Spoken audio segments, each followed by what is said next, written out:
Hola, soy Romina Sacher y esto es El Manual del Fútbol Femenino. El Manual del Fútbol Femenino te invita a conocer, sentir y descubrir el fútbol femenino desde adentro. Un recorrido por la historia, el presente y el futuro de una disciplina que crece y sigue rompiendo barreras. En cada episodio conversamos con protagonistas, jugadoras, entrenadores, representantes y hasta dirigentes para que nos den su visión sobre cómo evoluciona y hacia dónde va esta disciplina. Las reglas ya existen, pero el manual lo estamos escribiendo. El Manual del Fútbol Femenino es una producción de El Femenino, grabada en la Casa Spotify Buenos Aires y patrocinado por Adidas. Episodio 3. Ser futbolista profesional en Argentina.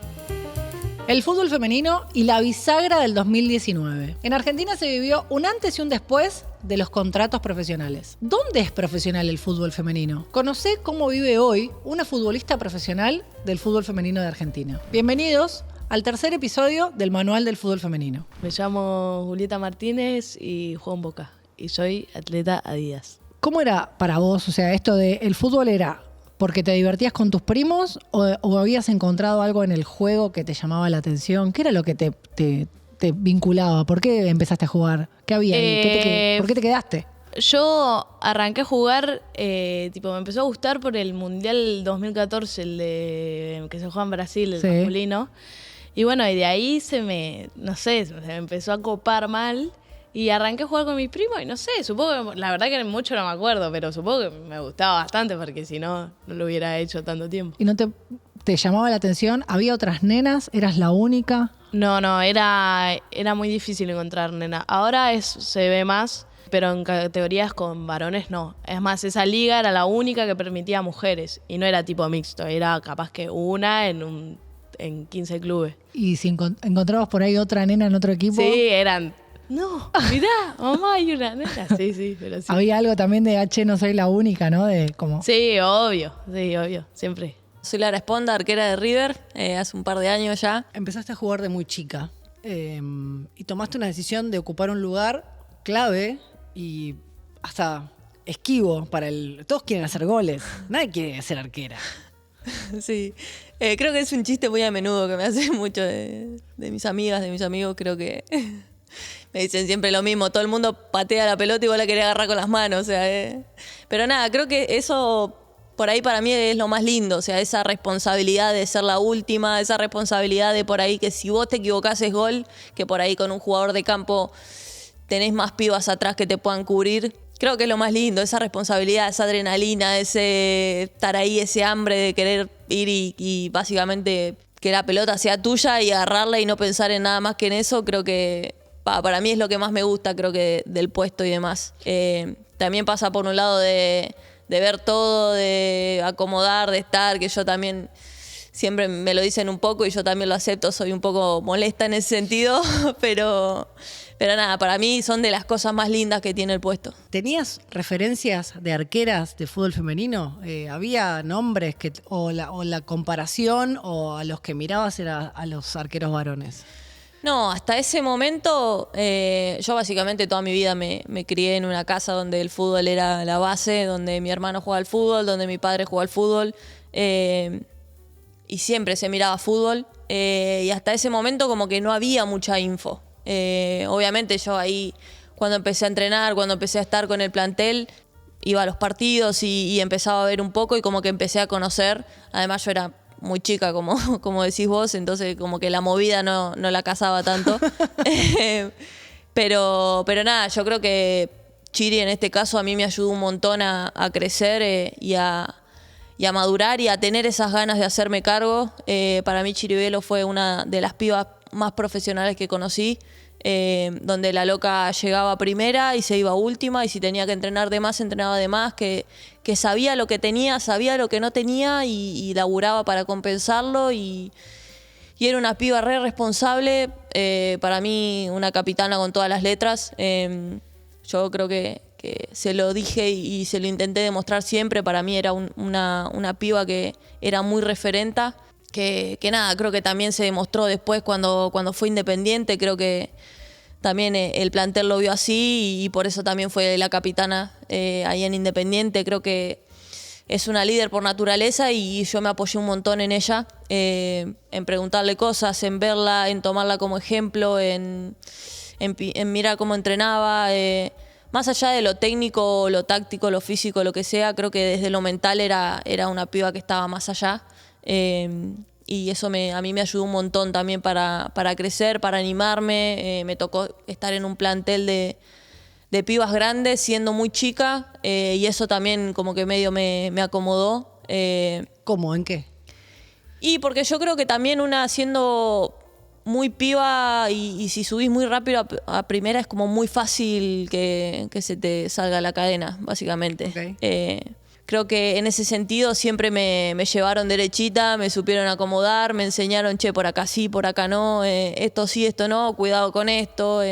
Creo que en ese sentido siempre tuve gente al lado que me mantuvo bastante bien. Y nada, yo eso lo agradezco siempre porque creo que, no sé si hubiera sido como es mi carrera ahora, si no hubiera tenido esa gente al lado desde jugadoras, profes, bueno, ahora volvió Bebo, volvió Pochi, que en su momento también estuvieron en ese plantel donde subí yo, y volver a compartir con ellas para mí es un lujo. Me llevaron de la manito básicamente cuando era chiquita y hoy me toca compartirlo desde otro lugar y es increíble. Soy Germán Portanova, director técnico actual de la selección femenina argentina. Te tocó vivir una transición muy fuerte dentro de Guayurquiza porque se da un momento bisagra, esto del profesionalismo mientras que vos estabas como entrenador. Incluso termina siendo como una transición, ¿no? Mientras vos estabas dirigiendo, sobre todo al tomar la decisión de decirle a Maca, no te vamos a tomar en cuenta para el próximo torneo, eso desencadena un reclamo que se transforma después en un reclamo masivo, que se transforma también en empezar a pensar el rol de la futbolista como trabajadora del deporte y desencadena en el profesionalismo. ¿Cómo cambió tu rol como entrenador desde la llegada del semiprofesionalismo al fútbol femenino de Argentina? Como te digo, fue cambiando porque soy un tipo que no se enamora de situaciones, ¿no? Si nos hubiésemos quedado con algunos movimientos de Guayurquiza campeón o multicampeón, creo que no entendemos nada ni de la vida ni de las situaciones. Creo que todo se fue desencadenando, como decís vos. Si bien Guayurquiza ya trabajaba como profesionales o semiprofesionales, las jugadoras igualmente trabajaban, estudiaban, había un montón de jugadoras de las provincias, y con respecto a Maca esa situación sí desencadenó, y fue parte del profesionalismo, ¿no? De alguna manera avisarle a Maca, una jugadora que siempre digo lo mismo y siempre lo mantendré, ¿no? En esos campeonatos, en esos títulos, tal vez no era una titular porque tenía, recuerdo ahí a Belén Potasa, a Paulo Ugarte, Flor Bonsegundo, Rocío Bueno también estaba, había muchas delanteras muy buenas. Ella entraba siempre, pero desde lo grupal y desde el profesionalismo, una jugadora increíble, y también desde lo que argumentaba para el grupo. Recuerdo que siempre hablábamos después de cada partido los lunes, ahí era donde podíamos tener un ida y vuelta, y bueno, siempre aportaba para sumar. Era la primera desde el banco en gritar los goles o en enojarse ante alguna frustración, así que mi recuerdo es 100% positivo. Soy Mariana Gaitán, me dicen la gurisa, soy de Entre Ríos. Te tocó vivir muy de cerca el proceso de Maca y esta irrupción del profesionalismo, ¿no? Este quiebre que se dio en la historia del fútbol femenino. ¿Cómo lo transitaste desde adentro? ¿Cómo lo llevaste desde adentro? ¿Y qué te pasaba mientras iba sucediendo? Porque en el mientras había que seguir compitiendo en un club donde estaba señalado además. Sí, la verdad que fue un momento muy duro, creo que para todas. Primero porque Maca fue la que también luchó por todo eso, peleó, y por un lado te sentís como, le soltamos un poco el brazo, y cuesta también a veces asimilarlo porque vos decís, sí, te acompaño, pero a la misma vez dejo de hacer lo que me gusta, dejo de esa pasión de lado y más allá de las dificultades que tenemos todos los días o que haya en el club, uno sigue por el amor que tiene, ¿no? Entonces como tampoco es que dejamos de hablar con ella, al contrario, todo nuestro apoyo siempre estuvo con ella y nada, es saber un poco separar las cosas y no decir no estoy del lado del club o de la dirigencia, sino que tratar de llevarlo lo mejor posible y estar con ella también porque lo que hizo marcó muchas cosas y gracias a eso también la jugadora pudo ser profesional, puede tener un contrato y estuvimos muy tristes pero a la misma vez muy felices porque gracias a esa lucha, a todo lo que se habló, que se conoció, que no se sabía, todas pudimos sentarnos y firmar un contrato y decir, bueno, nos pagan por lo que hacemos, pero a la misma vez es nuestro trabajo y nosotros también lo sentimos como, ponerle trabajo, decís, pero la que realmente es apasionada, pues si lo haces por amor, más allá de que sí, que vos decís, sí, es mi trabajo, me tienen que pagar, tengo que tener un contrato, tengo que tener todo, sí. Pero uno creo que si no solamente juega por la plata realmente, sino que uno, si no tenés amor, yo no tendría amor, no iría al club. Che, no, por el sueldo. Me voy a trabajar otra cosa, no sé. Porque vos decís, es lindo ganar tu plata haciendo lo que amás, está perfecto. Pero a veces si no nos gustaría el fútbol, creo que ninguna estaría haciendo, ¿entendés? Ninguna estaría hoy en el fútbol femenino. Porque no somos millonarias, lo hacemos por amor realmente. En el medio viene la pandemia y también imagino que con el cambio y con el salto a primera división, empezás a encontrarte con, che, hay que entrenar un montón, hay que prepararse, hay que hacer, además de entrenar hay un montón de otras cosas que suceden alrededor del fútbol con las que tengo que cumplir. ¿Cómo encontraste todo eso? ¿Cómo te vinculaste con todo eso? No sé, el gimnasio, coordinar los horarios de tu casa, la logística del fútbol, ¿cómo la acomodaste? Y yo cuando arranqué a entrenar con primera tenía 14, o sea, era bastante chica, entonces mi familia era la que más se ocupaba de llevarme, traerme para todos lados. Y bueno, y con el gimnasio, como ya te acostumbras de chica, ahora más de grande como que lo llevas normal, es como una rutina que sabes que tiene que estar, que te tenés que cuidar, que tenés que hacer esto. Como obligaciones que ya de chica te van como indicando el camino que tenés que hacer. Entonces, nada, normal. ¿Y el colegio, por ejemplo? El colegio hice hasta 4º grado presencial y 5º y 6º lo estoy terminando virtual. Bien. Para poder terminar la Claro, para terminarlo. El secundario. Sí. ¿Y pensás estudiar algo? ¿Tenés en la cabeza eso? Sí. Tengo varias cosas, todavía no sé bien, pero bien, sí. Pero tenés como esa curiosidad de ir por algo más. Sí, me gustaría. Además, sabiendo que en fútbol femenino quizás si la pegás mucho podés llegar a vivir 100% del fútbol y es un deporte que se termina temprano, o sea, 30 y pico ya se te va acabando la batería. Entonces, nada, como sabiendo que quizá en masculino jugás 10 años en primera y ya tenés más la vida hecha, en cambio acá es tipo estudiar de otra cosa, trabajar, tener un trabajo más. Y bueno, si se puede vivir del fútbol, voy a tratar de vivir del fútbol.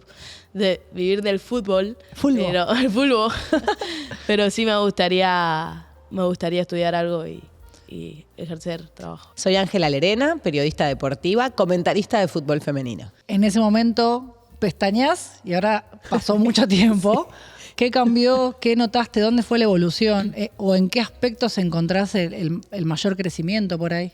Bueno, sin dudas 2019 es un año muy importante porque es cuando se profesionaliza el fútbol femenino y se toma la decisión de darle otra impronta, otra forma de trabajar con más profesionalismo al fútbol jugado por mujeres y creo que ahí cambió mucho. Después, las decisiones que fue tomando la AFA, como por ejemplo que fuera obligatorio tener reserva, que fuera obligatorio tener un equipo sub-16, un equipo sub-14, decisiones que tomó la Conmebol también, como la obligación de que los clubes que participan en Libertadores y Sudamericana masculina tengan también un equipo femenino desarrollado, con infraestructura, con profesionales que atienden a las jugadoras. Creo que cada uno de esos mojones institucionales fue dándole mucha polenta al fútbol femenino y fue dándole mejores oportunidades, pero creo que en el fondo el cambio no es de arriba hacia abajo, sino de abajo para arriba. La cantidad de mujeres que juegan a la pelota, que es además muy interesante porque es en todas las clases sociales, porque vas a un barrio humilde y están jugando, vas a una canchita de fútbol 5 que hay que pagar y están jugando, en los barrios privados están jugando las mujeres y eso no tiene vuelta atrás. Entonces vemos ese crecimiento de abajo hacia arriba sumado a una dirigencia que de alguna manera se subió a la ola y le dio un cauce institucional y vemos lo que vemos hoy. Chicas que juegan muchísimo mejor que lo que jugaban las mujeres hace 10 años. Mi nombre es Leandro Iglesias. Hoy actualmente soy el técnico de Newell de la primera de fútbol femenino. ¿Cómo haces o cómo es plantear un desafío teniendo y trabajando en un club que está fuera del ámbito de la Ciudad de Buenos Aires cuando todavía la mayoría de los equipos están en Buenos Aires? ¿Cómo se plantea? Es diferente. Eso sí es diferente. Cuesta más. Para mí cuesta un poco más. También nos encontramos con una estructura muy grande. Cuando digo nos encontramos es porque viajé con Luis, que es la persona que me acompaña a todos lados. Y el predio es hermoso y teníamos mucho más material para trabajar. Y yo digo que estoy en Disney, ¿no? Claro. O sea, puedo hacer un montón de cosas que en Guay no tenía el espacio. Pero la logística es diferente porque hay que viajar prácticamente siempre, porque a veces concentradas, a veces no. Las jugadoras se cansan con los viajes. También tengo futbolistas en la selección y viajan y que esto y lo otro y no es fácil. Vos pensá que en Copa Federal nosotras estuvimos 5 jugadoras menos en el plantel, que estaban con sus respectivas selecciones. Y en la última convocatoria hubo 7, que por suerte no nos afectó, pero hubo 7. Así que nada, no es tan fácil. Vos podés formar un grupo de jugadoras con muchísimo talento, como el que tengo, de eso no hay duda. Después hay un montón de vaivenes que vos tenés que ir solucionando sobre la marcha. Por eso te digo, la planificación, un poco sí, pero no creo tanto en los manuales de la planificación, del microciclo, el macrociclo, no. Más terrenal. No, incluso... Porque estamos en Argentina, Primero por en el eso, fútbol estamos femenino. En Argentina, estamos en el fútbol femenino de Argentina. En este manual sí cree. Tenele fe a este manual. Este que estamos haciendo, tenele fe. Andrés Patonurich, soy el gerente de legales de AFA desde el 29 de marzo de 2017, desde la gestión de Claudio Tapia, integrante o colaborador de la Comisión de Fútbol Femenino. ¿Cómo se instrumenta y cómo se rompe una lógica de amateurismo y cómo se hace un traspaso desde el término y desde el reconocimiento de las mujeres como trabajadoras del deporte hacia el profesionalismo? Utilizaste unas palabras que me gustan mucho a mí y que las usa mucho Tapia. Reconocimiento de derechos, ¿no? Creo que es la clave de todo esto. Me acuerdo que allá creo que diciembre de 2018, nosotros llevamos un año y pico de gestión. Un día viene mi chica y me dice, Pata, tenemos que transformar la primera división del fútbol femenino en profesional. Bueno, pucha, era un desafío, ¿viste? Porque era la primera vez en la historia que a las mujeres futbolistas, a las deportistas mujeres, en el ámbito de AFA se intentaba dar un reconocimiento con el profesionalismo. Agarramos el equipo, nos pusimos a pensar con Jorge, con Diego, con el equipo mío de legales, ¿cómo, no? Y la primera pregunta siempre que nos hicimos fue, bárbaro, los varones o los futbolistas hombres tienen un convenio colectivo, entonces, ¿las incorporamos a las mujeres al convenio colectivo vigente o hacemos un convenio colectivo nuevo? Y para mí la respuesta esa fue muy simple. Se juega al mismo deporte, con la misma pelota, en las mismas canchas, con las mismas reglas. Digo, ¿por qué van a tener derechos y obligaciones distintas? Entonces nos pusimos a trabajar con el gremio, con futbolistas argentinos agremiados, que compartieron la idea claramente, e incorporamos a la primera división del fútbol femenino como una categoría profesional dentro del convenio del 557/2009, que es el convenio colectivo que actualmente sigue en vigencia. Hicimos una adenda, un acuerdo marco, que después de un largo trabajo se firmó el 16 de marzo de 2019, en el predio de Seiza, hasta esa foto donde está Chiqui, Sergio Marchi y todas las capitanas de los clubes, está Danielita Granjandar y varias dirigentes, con lo cual ese día fue un día creo histórico porque marcaba el inicio a partir del 1 de julio, que la temporada todavía estaba dividida con calendario europeo, marcaba el inicio de la profesionalización de la primera división de fútbol femenino. Es una categoría mixta, como es la primera C masculina o el Federal A, donde conviven jugadoras mayores de 21,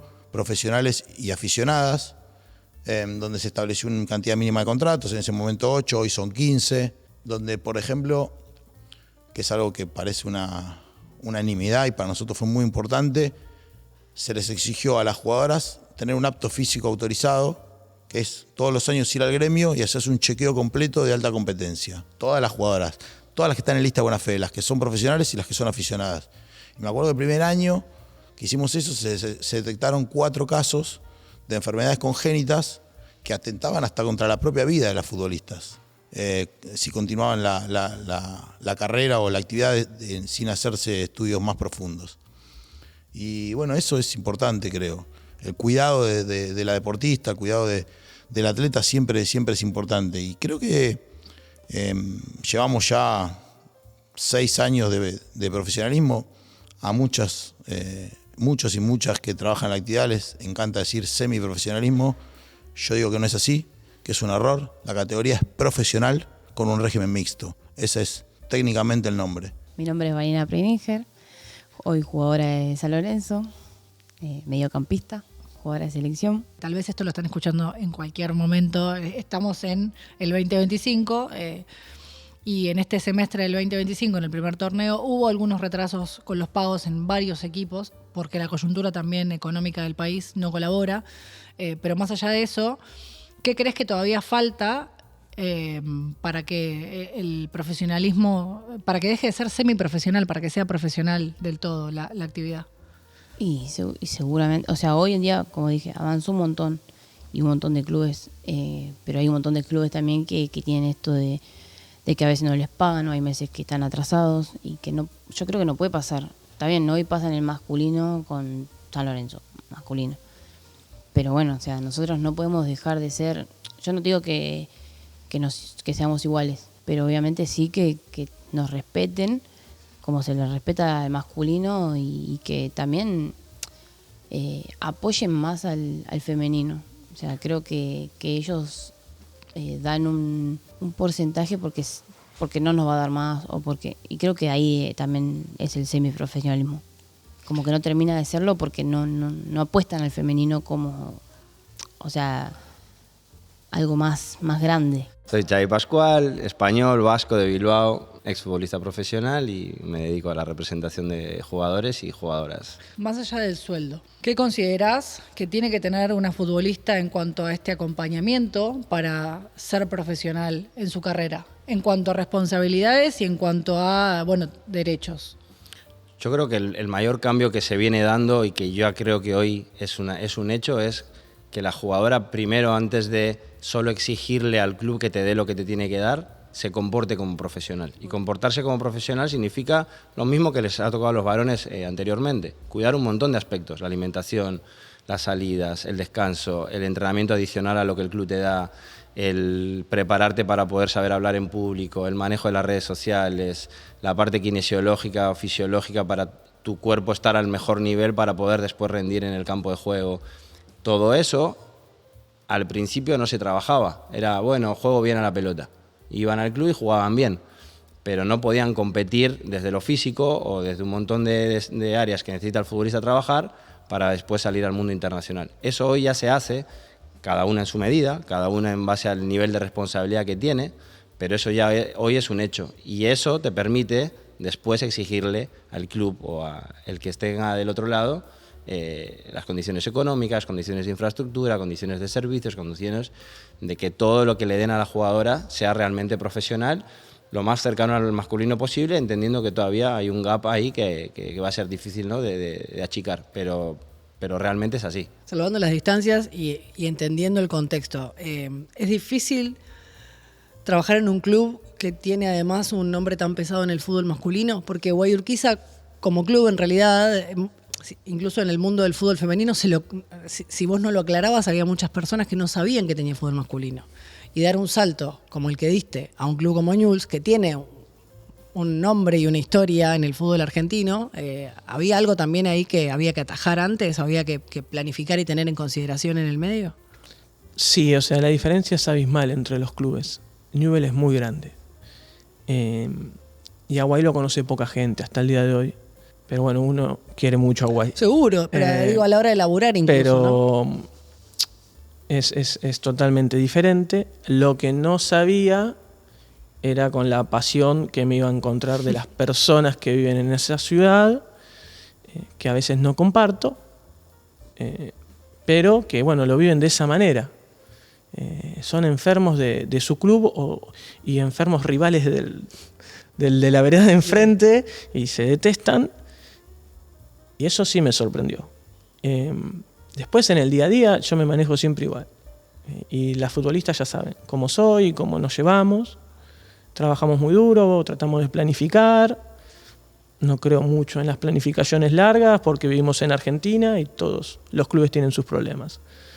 Pero hay una diferencia marcada entre ambos equipos. El estar metida en la cobertura mediática te permite como tomar distancia y ver si hubo un crecimiento o no, porque esto de a veces pertenecer al nicho, al estar, bueno, ir a hacer los partidos, ir a comentar, a veces hace que te pierdas un poco en el frasquito, pero cuando te corres, ¿te das cuenta si hubo un crecimiento, si hay una popularización, si se quiere, de la disciplina? Me doy cuenta en qué aspecto se crece y también en qué aspecto se decrece, porque también se retrocede en sponsors, se retrocede en visibilidad, es decir, hay momentos, hay idas y vueltas. Yo creo que lo más importante es que cada vez juegan más mujeres, que cada vez hay más espectadores para los partidos de fútbol femenino, tanto en la cancha como por televisión o todo el mundo digital, y creo que eso no tiene vuelta atrás. Ahora, en temas sponsors, televisación en Argentina, a veces hay idas y vueltas. Tengo la distancia para verlo, pero me duele porque estoy adentro. Claro. No lo puedo ver como, bueno, se cayó el sponsor del femenino, no pasa nada. No, me duele un montón porque sé que hay un montón de gente que está dando todo de sí para que esto funcione y por cosas que no dependen de ellos se les cae todo. Te tocó crecer y desarrollarte como profesional desde muy chica y además saltaste, un poco lo decíamos en broma, un poco en serio antes de sentarnos a charlar, pero esto de ser la jugadora más joven en convertir un gol en el fútbol femenino profesional, bueno, fue un título muy fuerte y pasaste de ser una nena que jugaba con varones donde tu mamá y tu papá no sabían muy bien si te dejaban ir o ya se le va a pasar a ser noticia en Olé. Sí. ¿Cómo fue eso? ¿Cómo se maneja eso? Sí, qué sé yo, también era muy chica, como que tenía 14 y como que mucho no dimensionaba. O sea, en ese momento vi que habían puesto en Olé que la etapa esa de más joven, no sé qué, y nada, como que todo el mundo me felicitó, pero yo lo veía como algo normal, qué sé yo. Capaz si en este momento me pasara diría, che, re bien, ¿entendés?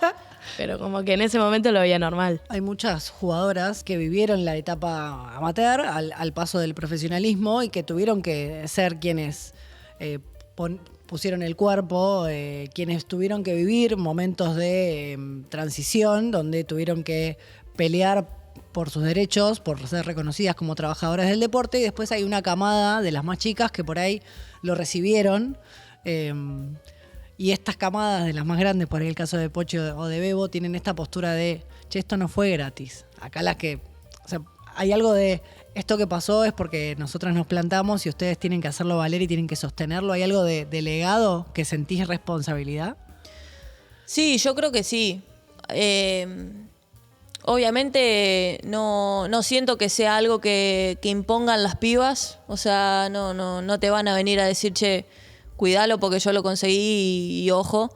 No siento que sea desde ese lado, pero sí siento que cualquiera que conoce la historia, que estuvo de cerca más o menos o que escuchó de cualquier piba que le tocó jugar en el fútbol amateur y que después le tocó ser profesional, creo que te genera esa responsabilidad de hacerlo por vos, por el fútbol femenino, porque siga creciendo. Yo creo que también tenemos esa responsabilidad de que siga creciendo porque falta bastante, un poco la realidad y nada, tenés esa responsabilidad también porque tenés jugadoras al lado, bueno, en este caso como Pochi, como Bebo, que conocés su historia y que las ves entrenar hoy en día y decís, mirá cómo entran estas locas, o sea, no regalan nada y las pibas podrían estar, no sé, cómodas porque ya consiguieron un montón de cosas y ya tienen un nombre en River que es súper importante, y las locas van y entrenan todos los días a morir y demuestran que nada es gratis y que lo que sea que quieras conseguir, lo tenés que conseguir esforzándote y entrenando, y tenés que estar todos los días, y si tenés que estar antes, vas antes.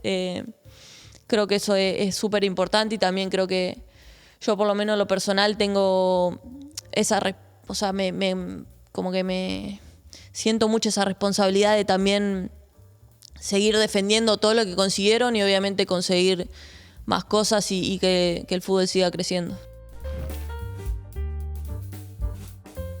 El Manual del Fútbol Femenino es un podcast producido por El Femenino, grabado en la Casa Spotify Buenos Aires y patrocinado por Adidas. Quédate, que ya sigue el próximo capítulo.